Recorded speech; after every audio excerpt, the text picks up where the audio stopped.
tens of millions of Americans are totally fine with a man who is driven almost purely by racism and sexism. Oh, shut up, you piece of shit. Hatred of everyone. This is what bothers me. I'm sorry, but this is what really bothers me. Gerald can't hear me. He's like, there are 10 million Americans are driven by someone who's entirely driven by racism. I'm like, that's not it. Again, my issues with Donald Trump are, I'm not against free, honest trade. I don't want to tax Ford if they put a plant in Mexico if they still employ Americans, okay? I don't want to punish people for being successful. I don't want a capital gains tax. I have legitimate grievances with Donald Trump. None of them are Donald Trump is racist. I do not believe that the majority of people today, let's do the math here real quick, okay? So you can tweet this out. Tweet me at S. Crowder. I'm going to get Anna Kasparian Real Talk now because let's do some math here. I've not heard anyone else talking about this.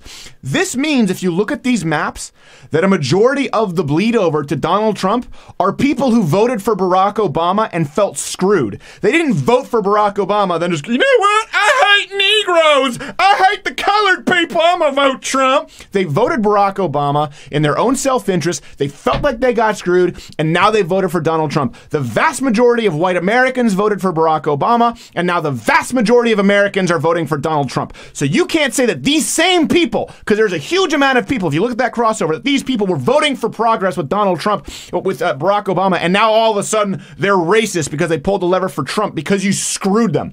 You screwed them with the taxes on small businesses. You screwed them with a healthcare mandate that they couldn't afford, then punished them to force them to buy healthcare insurance when they didn't want to, and then raise those premiums 25%. And the people who did vote for Obama, who were even more privileged, who didn't have to get put into the Obamacare program, so their premiums go up by 40-something%. You screwed the progressive Christians and Catholics who voted for Barack Obama, who you then mandated to pay for somebody else's abortion. You screwed them by putting Lena Dunham's sorry face or ass, I don't know which, when she's on the air and made her a wing of your party. The people who voted for Barack Obama, a significant amount of them, Donald Trump could not win without enough of those votes. And those people aren't racist. There are a lot of criticisms to have with Donald Trump. And Shank earlier going, well, when you call people racist? No, it's because of you. When you call someone racist, when you call them sexist, when you call them homophobic, when you call them transphobic because they don't want a tranny taking a dump next to their 6-year-old daughter in some Charlotte Chuck E. Cheese, guess what? They pull the lever for Trump after they voted for Obama, you dipshit.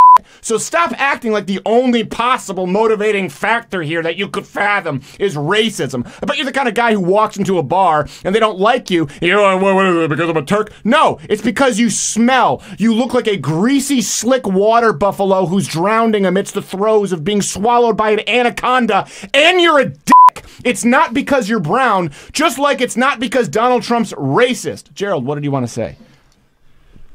Hey, Jared's laughing. This video is taken from the full weekly podcast, Louder with Crowder. Subscribe by clicking it. Jared's laughing because he just got shot. The loss of blood is making him delirious. Who shot him? Guilty.